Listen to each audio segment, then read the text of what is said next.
Today we're going to take calculator quiz number 1. If you're watching this video on the iPad, then you already have an advantage because I'm going to help you out with the quiz on this first one, and then after that you're going to have to do them on your own. So I want you to follow directions very carefully. That means you need to listen to what I'm saying, and you need to pause if you need to stop and use your calculator, and then hit play again to get started for the next problem. So the first thing I want you to do is put your name, date, and hour on the paper, and I want you to write the date with the word January written out. Don't use a 1, use January 17th, 2014. Okay, now let's look at number 1. You are not required to use your calculator for these problems if you can do them in your head, but I would be careful with that so you don't make mistakes. For number 1, remember that you're going to use your calculator and you're going to put your fraction in as a negative 2 fraction bar 7 plus negative 3 fraction bar 7 equals to get your answer. You'll do the same thing for number 2, only it will be subtraction, and number 3, only it will be multiplication, and number 4, only it's going to be division. So to put your fractions in, again, the number, fraction bar, the numerator, fraction bar, denominator, then your operation, addition, subtraction, multiplication, or division, and then your equal sign. On number 5, remember we have mixed numbers, so in order to use, and 6 also, so 5 and 6, with mixed numbers, you have to type in the number, then the unit key underneath the second button, then type in the fraction by putting in numerator, fraction bar, denominator.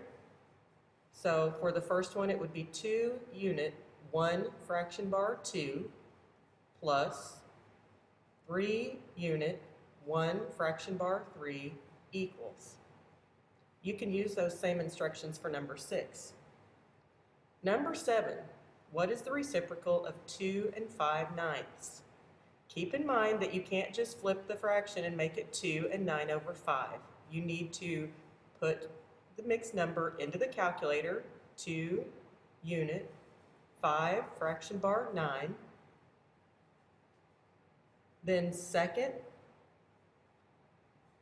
arrow D or change to decimal key equals. For number 8, we're going to find the square root of 10 to the nearest tenth. In order to do that, you need to hit the second x squared 10 equals, and then you need to round to the nearest tenth. Now keep in mind that tenths are the first place to the right of the decimal point. For number 9, 2 times the square root of 25. You should already know how to find the square root. Once you get that answer, multiply it by 2. Number 10 really doesn't need the calculator. 8 to the 35th power divided by 8 to the 13th power. Just remember what you do with your exponents when you divide. Number 11, you can do this one in your head if you wish, but I would probably go ahead and punch those numbers into the calculator, being careful to make sure that you make the negative numbers negative and making sure that you use the right operations. So -5 plus 8 plus -6 minus 4 plus -2 minus 3 plus 1 equals. For number 12, you shouldn't need the calculator. But I will tell you this, you need to be careful with those negative numbers. You might want to make yourself a number line and put them on there so you see which ones are least. Remember that the numbers further to the left are going to be smaller on the number line. And keep in mind that it's greatest to least. On number 13, it's 3 times the absolute value of -5 plus -3. Remember that you need to do what's inside the grouping symbols first, and absolute value symbols are grouping symbols. So you will add the -5 plus -3, take the absolute value of that number, and remember what happens when you have the absolute value of a negative number, And then because they're in grouping symbols, you're going to multiply that answer times 3. Number 14, the absolute value of 6 plus the absolute value of negative 6 plus the absolute value of negative 8. Take the absolute value of the two numbers first and then add them together. Remember, the calculator will not do absolute value for you. Number 15, 0.08 plus 0.3. If you can do it in your head, that's fine. Remember that you line up the decimal points when you add or subtract decimals. But I would probably put it in the calculator. It would be a lot easier that way. For number 16, it says write 45% as a decimal and a fraction.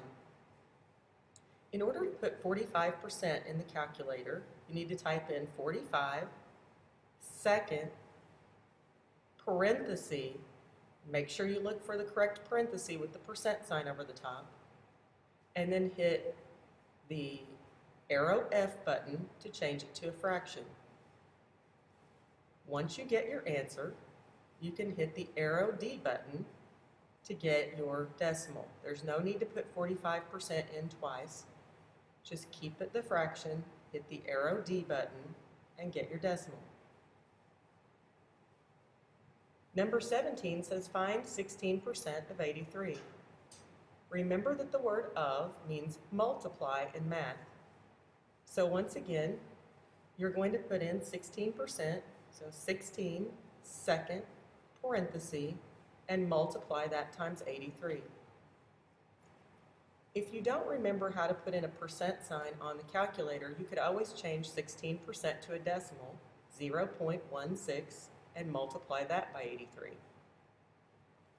Number 18, write 0.382 in scientific notation. Now you need to know how to put it in scientific notation, but remember, once you get your answer, you can put it in the calculator. For example, if you got 5.4 times 10 to the second, you could type in 5.4 times 10 caret 2, or 5.4 times 10 x squared equals, to see if it's the same number that you started with in problem 18. Problem 19, what is 3/4 of 1/12? Remember that the word of means to multiply. Type in your fraction 3/4 and multiply it by 1/12. Number 20, circle the answer that doesn't belong. I would probably change all of these numbers to decimals, or to percents, or to fractions, and then see which one is not equal. It's up to you which one you do, and I'll leave it up to you to figure that out on the calculator. Number 21, 3 subtracted from a number is 12. What is the number? This is one that you can work backwards on, like we talked about yesterday, using the calculator, or you can just use your brain to come up with the answer. 22. Remember again that the word of means to multiply. So type in 3/5 and multiply it by 25. 23. Write 4,332 in scientific notation. Again, once you've done that, you can put your answer in the calculator in order to see if it equals 4,332. Remember that you can use the x squared button if your exponent is a 2, but if your exponent is anything other than 2, you can use the caret and then whatever your exponent is to get that exponent. 24. What is the tax paid on a $25 item if the tax rate is 7%? All you need to do is take 25 and multiply it by 7%. In order to put 7% in, remember that you type in 7, second, parenthesis, and then multiply it by 25. Number 25 is, again, fractions, so all you need to do is put in your fractions and add them. 26, this is one that will probably, you could use your head for, or you could determine what it takes to get 5 to 20, and then multiply 3 by that same number. 27, again, just a fraction that you need to put into the calculator. 28, you need to do what's in grouping symbols first. So you need to add -5 plus 9 and then multiply it by 1/2. Number 29 is one that you can't use your calculator for. If you use your calculator and you put in 20 to the -2nd, this is what happens. 20 caret -2 equals 0.0025.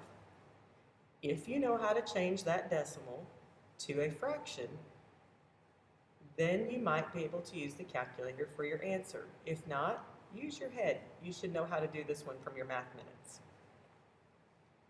Number 30, 18 divided by -3. You should be able to easily do that on your own on the calculator. 31, 2/3 to the 3rd power.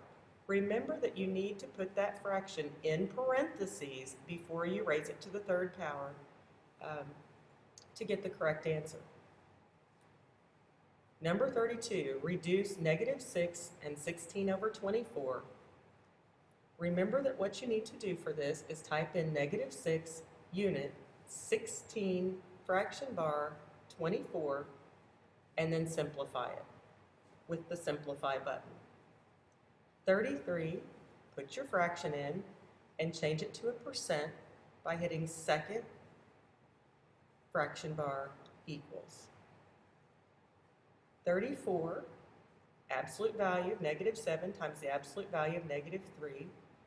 The first thing you need to do is take their absolute value and then multiply them either in your head or using the calculator.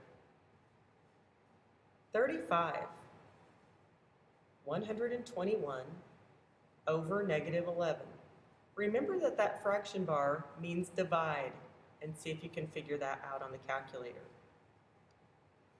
36, 3x over 2 equals 9. What is x? You may be able to work backwards on this one.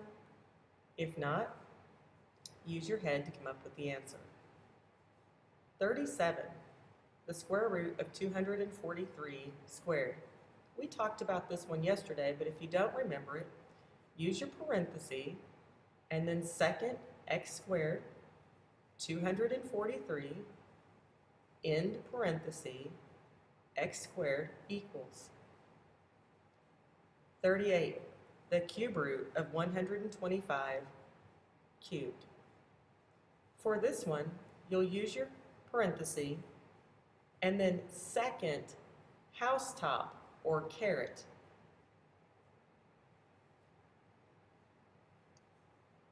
I'm sorry, on number 38, you first need to put in parenthesis 3, second, housetop or caret, 125, end parenthesis, caret, 3 equals.